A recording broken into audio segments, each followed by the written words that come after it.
Você encontrou? Primeira carta aos Tessalonicenses, que Paulo escreveu, capítulo 4, verso de número 3, que diz: porque esta é a vontade de Deus, a vossa santificação, que vos abstenhais da prostituição. Porque esta é a vontade de Deus, a vossa santificação, que vos abstenhais da prostituição. E eu digo amém.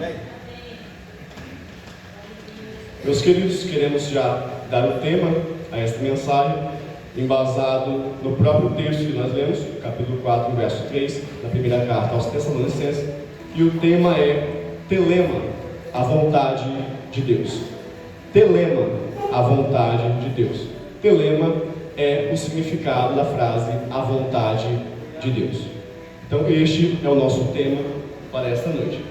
Para que entendamos o que acontece aqui, precisamos usar alguns aprendizados da hermenêutica, que é onde foi que Paulo escreveu, quando foi que ele escreveu e por que ele escreveu, e para quem ele escreve. Quando Paulo escreve a primeira carta aos Tessalonicenses, essa carta que nós lemos, ele está em Corinto, e estando em Corinto, ele está junto com Silas, chamado Silvano também, e está com Timóteo. Ele pede para Timóteo para ir até Tessalônica, para averiguar como está a igreja em Tessalônica. E Timóteo retorna com algumas informações. Então Paulo escreve a carta aos Tessalonicenses, elogiando os crentes de lá, porque eles abandonaram a idolatria. O texto que nós lemos é um reforço. Paulo reforça para que eles continuem neste caminho de não idolatrar outros deuses. Abstenhais da idolatria, da prostituição, do adultério para com o Senhor. Então Paulo escreve esta carta a este povo, a essa cidade, e ele escreve estando em Corinto, mas ele já havia passado por Tessalônica, e isso está escrito em Atos dos Apóstolos, a partir do capítulo 15, que é a segunda viagem missionária de Paulo.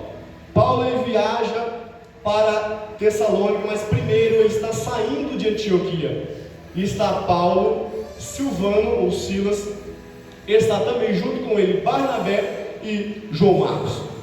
Mas há uma discussão entre Paulo e Barnabé, pois Barnabé quer levar João Marcos, mas Paulo quer levar Silas na viagem.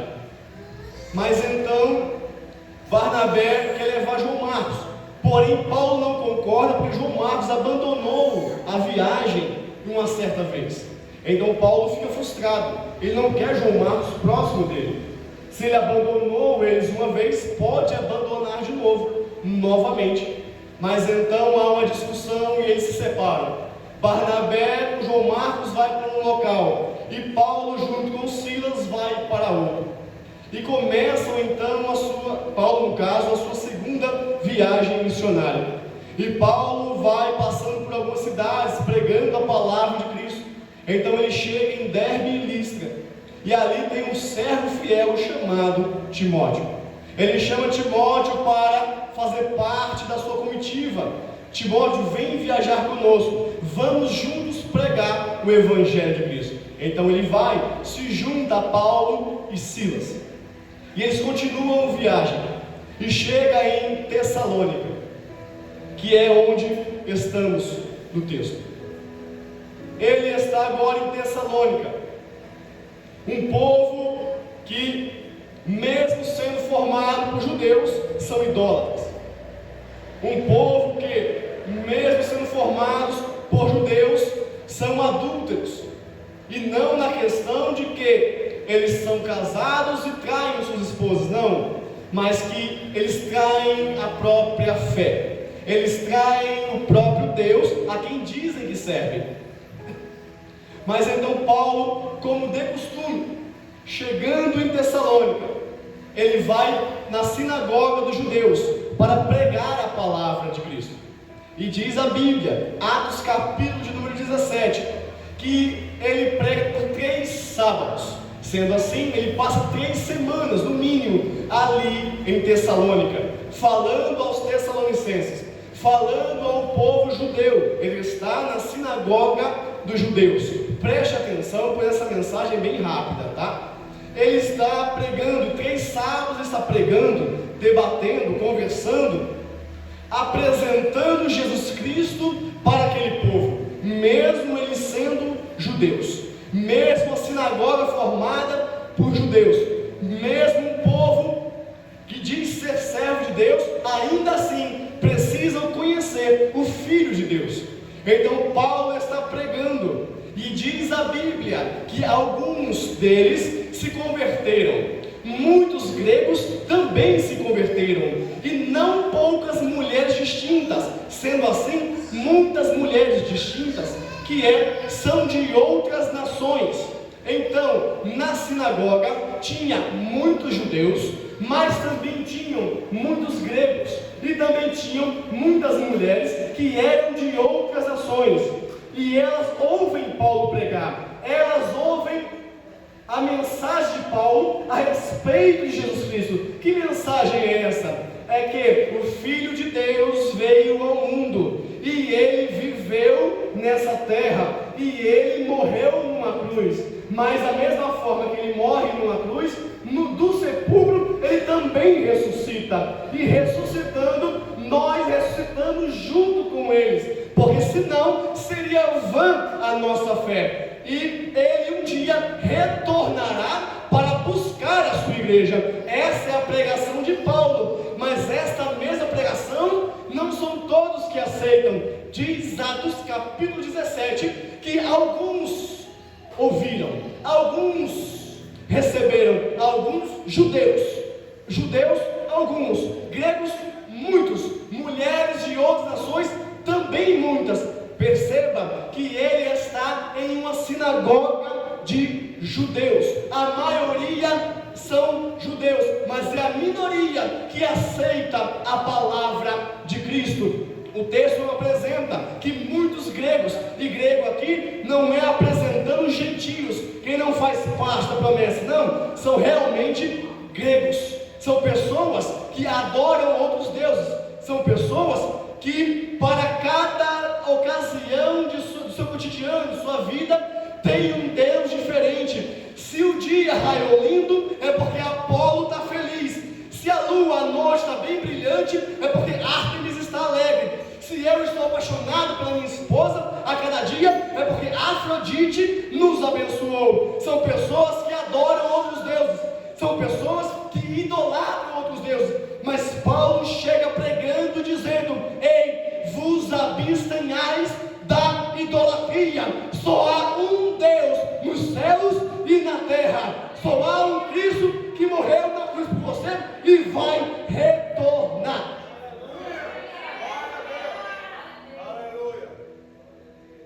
Só alguns judeus aceitam a palavra. E a Bíblia diz que alguns judeus, muitos gregos e muitas mulheres de outras nações se ajuntaram a Paulo, se juntaram a ele. A sinagoga é de judeus, a maioria do povo é judeu, mas a minoria diz: Paulo, eu estou contigo. É a minoria que diz: Paulo, eu aceito essa palavra. É a minoria que diz: Paulo, estou junto contigo e não abro mão. Paulo, pode pregar que eu assino embaixo. Não, é a minoria. E a maioria faz o quê? Diz a Bíblia: abre perseguição contra Paulo, Silas e Timóteo. A minoria aceita a palavra e a maioria persegue. A minoria aceita Jesus e a maioria vai contra. A minoria recebe a palavra e a maioria tapa os ouvidos.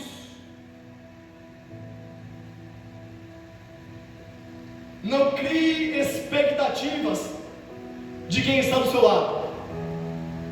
Não é porque faz parte do mesmo povo que vai te dar um abraço e te apoiar. Não é porque é da mesma linhagem que vai estender a mão e dizer: eu estou com você, não te abandone. É a minoria. Foi a minoria A maioria estava perseguindo, a maioria estava indo contra, a maioria estava querendo ferir, a maioria estava querendo derrubar, a maioria estava querendo acabar com o ministério. Mas fica tranquilo, Deus não trabalha com maioria. Fica em paz. Jesus não trabalha com maioria. Não precisou de 1000 discípulos, só precisou de 12 para começar a obra. Não precisou de muita gente. Ele começou chamando 2, depois chamou 4, depois 6. Quando foi ver, estava com 12. No Pentecoste já tinha 500. Deus não trabalha com maioria, só precisa da minoria mesmo. A maioria perseguindo Paulo e a minoria, Jason, era um só. Paulo, vem pra cá, pra dentro de casa, que eu te protejo, eu te guardo, e ninguém pega você.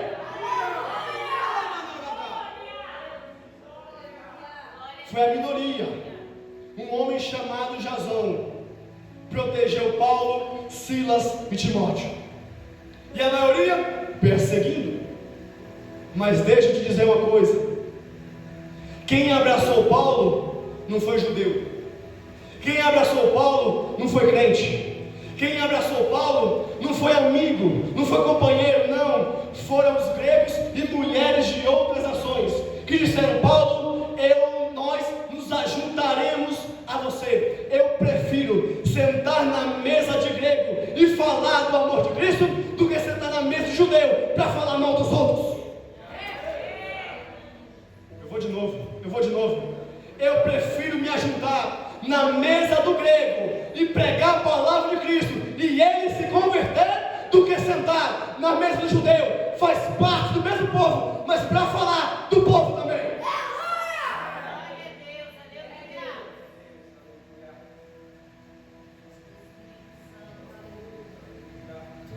Ei, se ninguém quer apoiar o teu ministério, fica tranquilo. Deus, se for preciso, traz de longe, de fora, para dizer: eu estou contigo. Eu estou contigo.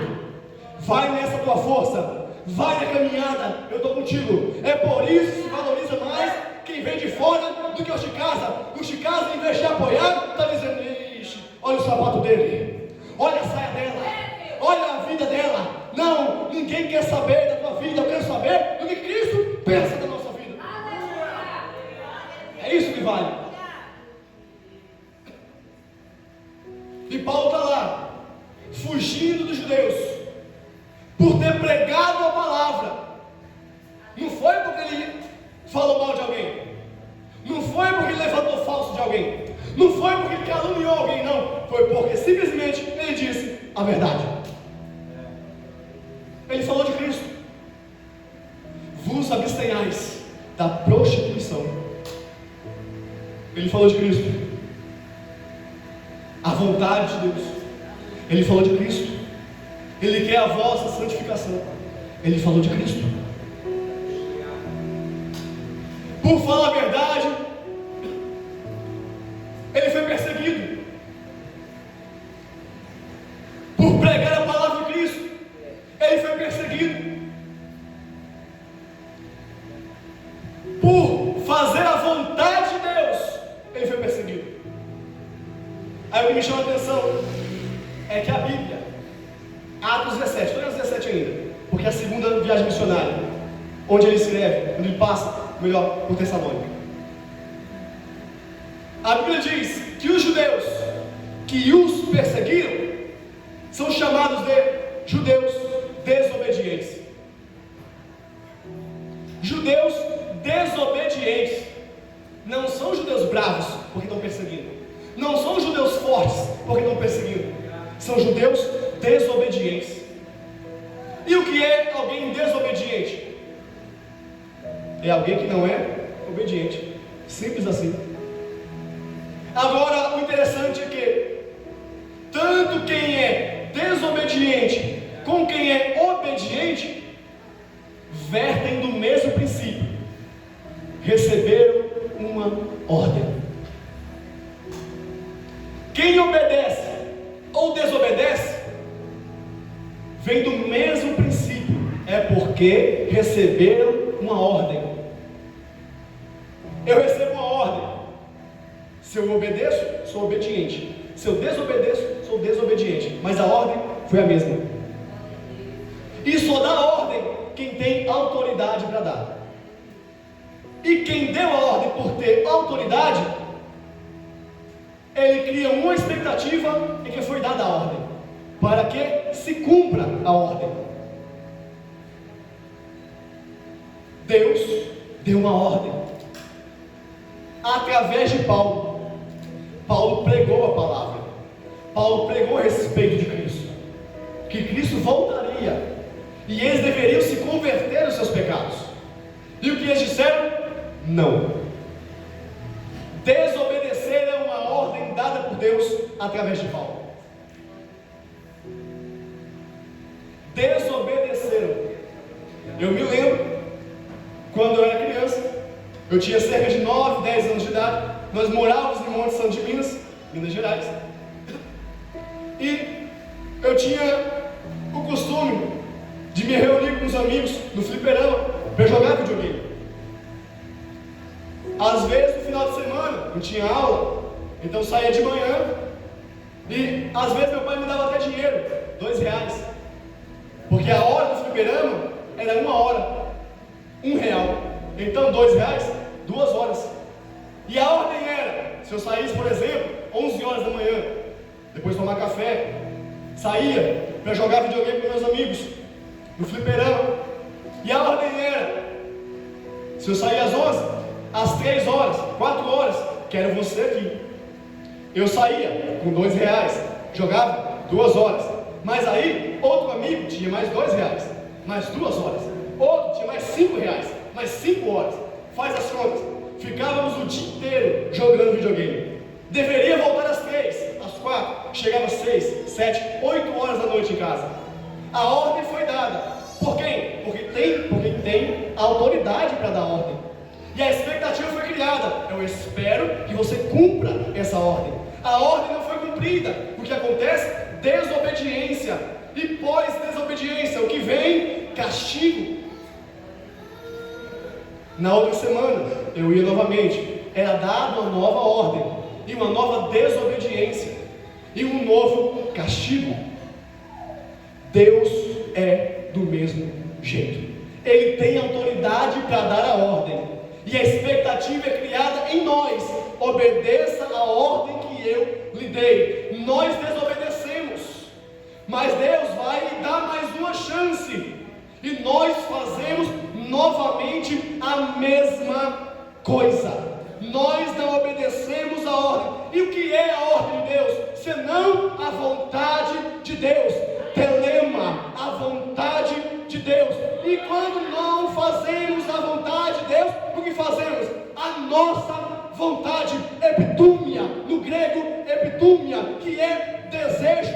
Quando nós não fazemos a vontade de Deus, é porque fazemos o nosso próprio desejo. E quando fazemos o nosso próprio desejo, há um castigo, há uma desobediência. E quando isso acontece, o final não é bom. O fim não é proveitoso. Mas Deus me trouxe aqui para dizer algo para a tua vida. Você hoje tem uma escolha para fazer: saciar os teus desejos ou fazer a vontade de Deus. Saciar o teu querer ou fazer o querer de Deus. Pois epitúmia é o teu desejo, telema é a vontade de Deus. Mas o teu desejo é terreno, mas a vontade de Deus é o céu, é a tua santificação.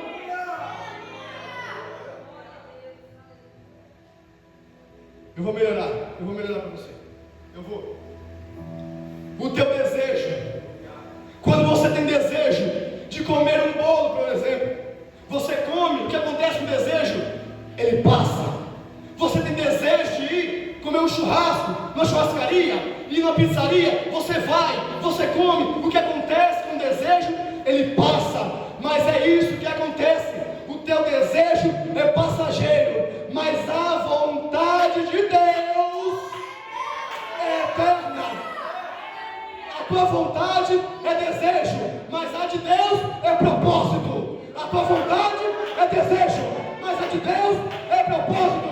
O teu desejo, ele passa, mas o propósito de Deus permanece, permanece, permanece, permanece.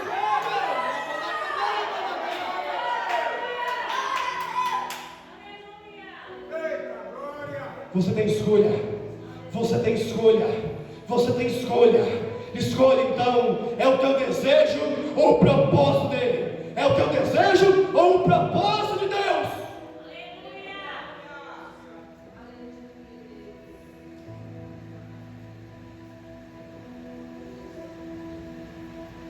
O que você prefere viver? Uma vida de desejos castigos ou uma vida no propósito de Deus? Vai pensando aí, vai pensando aí, vai escolhendo um lado. Que lado você prefere? Epitúmia, o teu desejo, ou telema, a vontade de Deus? Perceba que a pregação de Paulo aqui, quando ele escreve a carta, ele diz que a vontade de Deus é a vossa santificação. Entenda, não é a vossa santidade, não, é a vossa santificação. Por que isso, Zúlio? Porque santidade é a conclusão da santificação. Santidade é a conclusão da santificação. Você, quando se torna santo, você entra em um estado de santidade. Mas quando você está buscando para ser santo, você busca santificação.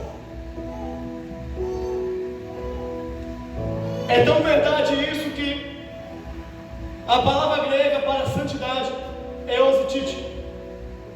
E a palavra grega para santificação é agiasmos, processo para ser santo. Buscar a santificação não é do dia para a noite. Buscar a santificação ou estar em santificação não é do dia para a noite, mas é todo dia. Repito, a santificação, para chegar na santidade, passando pela santificação, não é do dia para a noite, mas é todo dia. É um processo. E a vontade de Deus é o propósito. Você já ouviu isso, mas eu vou falar. Tem gente que quer viver o propósito, mas não quer passar pelo processo.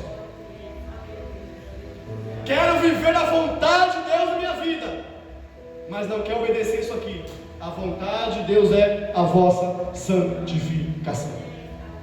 O processo para chegar no centro da vontade de Deus, para se cumprir a vontade de Deus, para que se cumpra na tua vida o propósito de Deus, é o processo da santificação. Zúlio, como eu faço isso? Vos abstenhais da prostituição.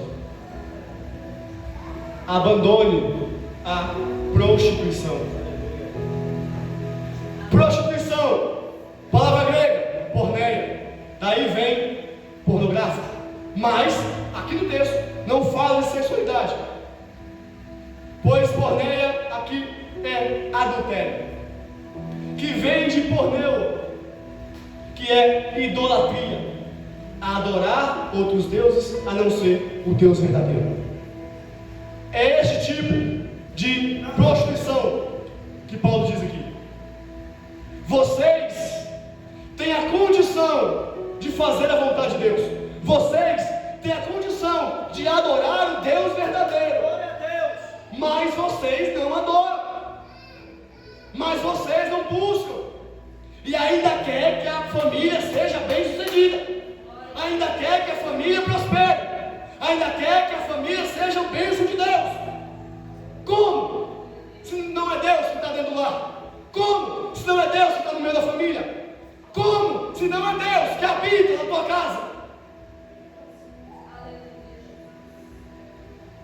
precisamos entender que o servo não tem vontade maior do que o seu Senhor. Se realmente somos servos de Deus, é telema que deve ser feito, é a vontade dele que deve prevalecer. E Paulo apresenta isso aqui.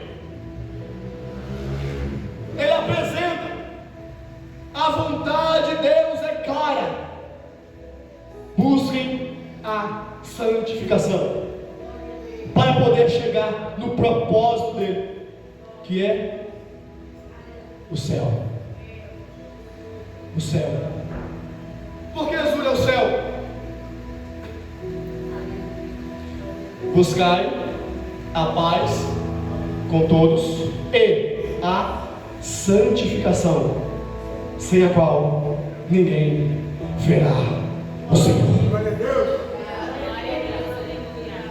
O teu desejo pode ser até terreno, mas a vontade dele é divina. O teu desejo pode até ser da terra, mas a vontade dele é o céu. Que você alcance o céu, que você chegue no céu.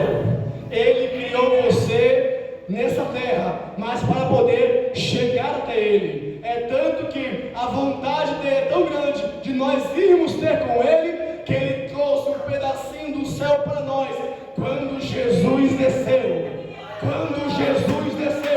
foi só um pedacinho, só uma parte. Se Jesus fez isso tudo, nos mostrou isso, sendo homem, imagine o que nós veremos lá com o próprio Deus. Eu sinto a presença de Deus nessa casa. Eu não quero saber o número de crentes que tem aqui. O que eu sei é que Ele está. Eu sei que Ele está. Eu sei que Ele está. E eu também sei que nessa noite nós iremos fazer a vontade de Deus.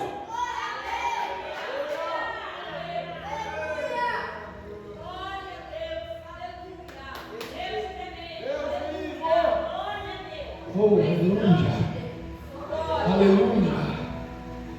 Eu não sei se você esperava a mensagem de congresso. Eu não sei se você esperava a mensagem para pular da cadeira, correr no meio da igreja. Eu não sei. O que eu sei é que viemos aqui para pregar para vocês com a palavra vinda de Deus. A vontade é dele, a vontade é dele, a vontade é dele. Eu não prego o que eu quero, eu prego a vontade dele. Eu não faço o que eu quero, eu faço a vontade dele. Eu não adoro da forma que eu quero, e sim da vontade dele.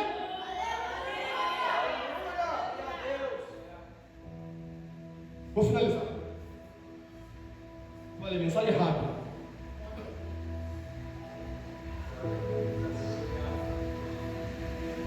Paulo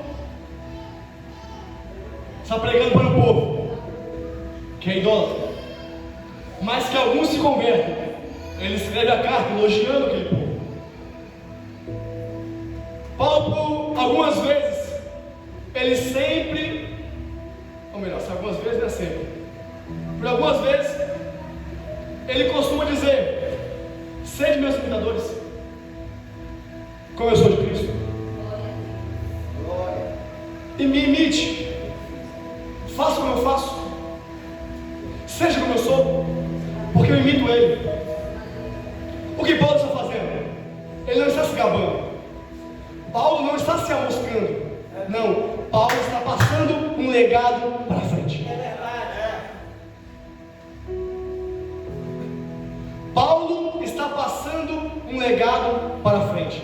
Ele está apresentando o povo: eu era pecador, mas por ele não pecar, agora eu também não peco. Eita Deus! É como o pregador John Piper disse: quando nos convertemos, tiramos, nos limpamos da lama do mundo. Mas quando Cristo nos converte, Ele tira a lama de nós. Paulo era pecador, Paulo era errado, mas aquele que era santo chegou na vida de Paulo e ensinou a ele como fazer a vontade de Deus. Aleluia. E Paulo agora está passando para frente o ensinamento. É tanto que ele diz que o que ele prega não veio dos homens, foi revelação de Cristo. Cristo, o próprio Cristo, veio a ele e ensinou. Não foi vídeo do YouTube, não foi rios do Instagram. O próprio Jesus veio a ele e disse: Paulo, prega a minha palavra. E prega dessa forma. E Paulo agora está pregando, está passando à frente um ensinamento, ensinando. Essa é a vontade de Deus. Eu já vi pessoas dizendo em conversas: mas hoje é difícil, né? Buscar santificação hoje é mais difícil, porque estamos vivendo um tempo da graça. E o tempo da graça, só da gente pensar, a gente peca. Mais fácil era no tempo da lei, porque o pecado, para ser pecado, tinha que ser consumado. Aí você se engana. O tempo da graça não veio depois do tempo da lei. O tempo da graça não veio depois do tempo da lei. Não, foi o tempo da lei que veio depois do tempo da graça. Como é que é isso, Zúlio? A família de Adão já ofertava sem haver lei para oferta. A família de Adão já adorava sem haver lei para adoração. O que é isso se não for a graça de Deus? O que é isso se não for a presença de Deus? Adão perdeu os 2 filhos ao mesmo tempo. Abel foi morto por Caim. Adão perdeu Abel. Caim foi expulso da terra por Deus por ter matado Abel. Agora Adão perde Caim. Mas então diz a Bíblia que Adão tem mais um filho chamado Sete. Então Adão, eu acredito que começa a ensinar algo diferente. Não vou ensinar apenas a ofertar. Os outros filhos ofertaram. Um, por Deus não ter aceitado a oferta, por causa da vida que ele levava, ficou com inveja do irmão, matou o irmão. Agora eu vou fazer diferente. Vou ensinar qual é a vontade de Deus. 7. Seja santo. 7 passa o ensinamento para Enos. Diz a Bíblia que Enos volta a cultuar ao Senhor. O ensinamento foi bem ensinado, foi bem dado. Enos passa para Cainã. Cainã passa para Maalalel. Maalalel para Jared. Jared para Enoque. Jared ensinou Enoque tão bem que o homem era tão santo que Deus levou para si. Mas antes de subir, ensinou para Matusalém. Matusalém aprendeu, ensinou para Lameque. Lameque ensinou para o seu filho Noé. Ensinou também qual é a vontade de Deus, que é a santificação, que o povo, o mundo inteiro, cheio de pecado e iniquidade, ainda havia um justo. Ainda havia um justo na terra. Deus selecionou Noé. O que é isso se não for a graça de Deus? E ainda não havia a lei. É a graça. Alcança e excede todo entendimento. É a graça de Deus que alcança e excede a linha do tempo e espaço. Não tinha lei, mas já tinha graça. Não tinha lei, mas já tinha gente fazendo a vontade de Deus. Não precisa de lei para fazer a vontade de Deus. Precisa de alguém cheio da graça, com entendimento, para saber que a graça, que a vontade dele é melhor. É melhor. É melhor. Quer mais? Quer mais?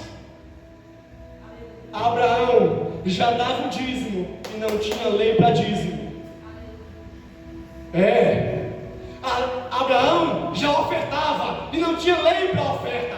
Igreja hoje pregando que não precisa dizimar, não precisa ofertar, e dizem que vive no tempo da graça. Abraão já ofertava, já dava o dízimo, já cultuava, sem haver lei do culto ainda. E o que ele fez? Passou adiante. Deus falou para Abraão ser perfeito. Que é isso? Seja santo. Ele passou adiante. Ensinou para quem? Para Isaac. E Isaac ensinou para quem? Jacó. Jacó ensinou para quem? Para José. E José para Efraim. E Efraim para Berias. E Berias para Refa. Refa para Recef. Recef para Telá. Telá para Taã. Taã para Ladã. Ladã para Amiúde. Amiúde para Elisama. Elisama ensinou para Num. E Num ensinou para Josué. E Josué aprendeu também que ele disse: ei, se vocês querem adorar o Deus do Egito, adorem, mas eu e a minha casa serviremos ao Senhor, ao Senhor, ao Senhor. Ei, é culto da família. Então saiba, família bem sucedida não é família rica, não é família próspera, não, é família que faz a vontade de Deus. Passa adiante, passa para frente, o ensinamento. Que ensinamento? A vontade de Deus é a vossa santificação.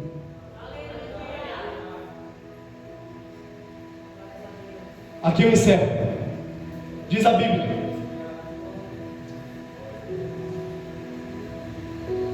João, capítulo 8, verso 44. Vós tendes por pai o diabo, e quereis fazer a vontade dele. Que vontade é essa? Desejo, epitúmia. Efésios 2:3, Paulo escreve: andávamos nos desejos da nossa carne, epitúmia,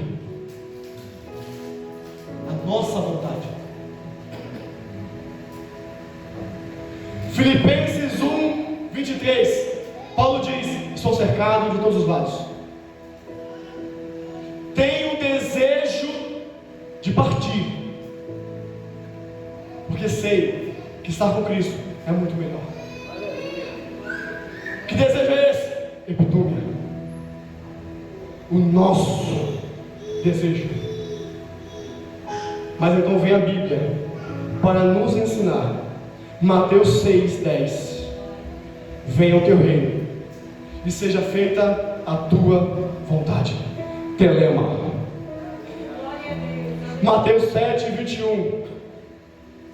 Nem todos que chamam Senhor, Senhor, herdarão o reino dos céus, mas aqueles que fazem a vontade de meu Pai. Telema. Mateus 12:50. Ei, Jesus, tua mãe e teus irmãos estão lá fora. Minha mãe e meus irmãos não. Aqueles que fazem a vontade de meu Pai, estes são minha mãe, irmão e irmã. Que vontade é essa? Telema. Romanos 12:2. Não vos conformeis com este mundo. Pegou não? Pegou não? Deixa eu completar. Vou completar. Romanos 12:2. Não vos conformeis com este mundo, mas transformai-vos pela renovação do vosso entendimento, para que saibais qual é a boa, agradável e perfeita telema de Deus. Vontade, a vontade de Deus é boa, perfeita e agradável. O teu desejo não é, mas a vontade dele é. Fica de pé. Vou orar por você. Aleluia. O teu desejo passa, mas a vontade dele permanece. Porque a tua vontade é desejo, mas a dele é propósito. Eu quero orar neste momento pela tua vida, pela tua casa, pela tua família, para que Deus renove o propósito que Ele fez contigo, para que a tua casa não continue da mesma forma, para que a tua família não continue do mesmo jeito, mas para que a vontade dEle prevaleça. E eu creio na palavra que foi pregada. Eu disse e repito, não sei que mensagem, que tipo de mensagem você esperava, mas a mensagem de hoje é: santifique-se mais. Santifique-se mais. Se você realmente quer encontrar o Senhor, essa é a vontade dele, a vossa santificação. O teu desejo gera castigo. O nosso desejo gera castigo. A nossa desobediência gera castigo. Mas quando fazemos a vontade dele, é gerado um caminho para nós, caminho que nos leva até Ele. Feche teus olhos. Deus Eterno e Santo, a tua palavra foi pregada. Nós entendemos nessa noite, meu Pai, que a tua vontade é maior do que a nossa. Nós entendemos, Senhor, que os caminhos que devemos trilhar, os teus caminhos, são maiores do que os nossos. Nós temos sonhos, mas entendemos que os teus sonhos são maiores do que os nossos, e que a tua vontade, Senhor, prevaleça na vida dos teus servos, que a tua vontade, Senhor, prevaleça na casa dos teus servos, que a tua vontade, Senhor, prevaleça na nossa família. Meu Pai, nós te pedimos que estejamos no centro da tua vontade. Há um pregador aí, Senhor, que senta no banquinho e diz que o homem é o teu centro, mas eu sei que é o Senhor que é o nosso centro, é o Senhor que está em nós, é o Senhor que prevalece na nossa vida. Meu Deus, que as famílias que estão aqui nessa noite, que o propósito nelas sejam restaurados, que o propósito delas seja renovado. Meu Pai, não queremos sair daqui da mesma forma que entramos. Não queremos deixar a tua casa, meu Pai, sem ter a certeza de que o Senhor tem algo melhor para nós. Então eu profetizo nesta noite, eu profetizo na tua vida nesta noite, a vontade de Deus vai prevalecer. E é todos os dias que nós iremos, Pai, buscar a santificação. Jesus não disse: pegue a cruz, se quiser vir após mim, um dia, um momento, ore em uma hora, pregue em uma hora. Não, é todo dia. A cada dia devemos seguir o Senhor. A cada dia devemos negar-nos a nós mesmos, abandonar a idolatria, abandonar o adultério, abandonar os outros deuses e servir apenas ao Senhor. Então faço as palavras de Josué as minhas. Eu e a minha casa serviremos, serviremos, serviremos, serviremos ao Senhor. Eu e a minha família serviremos ao Senhor. 14 gerações de Abraão até Josué. O serviço não parou em Josué. Vai parar em mim por quê? O serviço não parou em Josué. Vai parar em você por quê? O serviço não parou em Josué. Vai parar na tua família por quê? Até a casa, até a descendência de Josué continuou o serviço. continuou adorando até depois da morte dele. Ei, a tua família vai parar porque você ainda está vivo. A tua família vai parar porque você ainda está aqui. A tua casa vai parar porque você ainda está aqui. Então aproveita e profetiza sobre a tua vida, profetiza sobre a tua casa, profetiza sobre a tua família. Eu e a minha casa, e depois dela, e os meus descendentes não irão parar, não irão cessar, não irão desistir, não irão voltar atrás, vão continuar servindo, porque aprendemos, agora sabemos qual é a vontade dele. Qual é a vontade de Deus? Qual é a vontade de Deus? Santificação. Meu Deus, obrigado, Pai, pela tua presença estar no ambiente. Obrigado, meu Deus, porque a minha casa serve ao Senhor. Obrigado, meu Pai, porque, meu Deus, a minha família está no cenário propício a ir ao céu.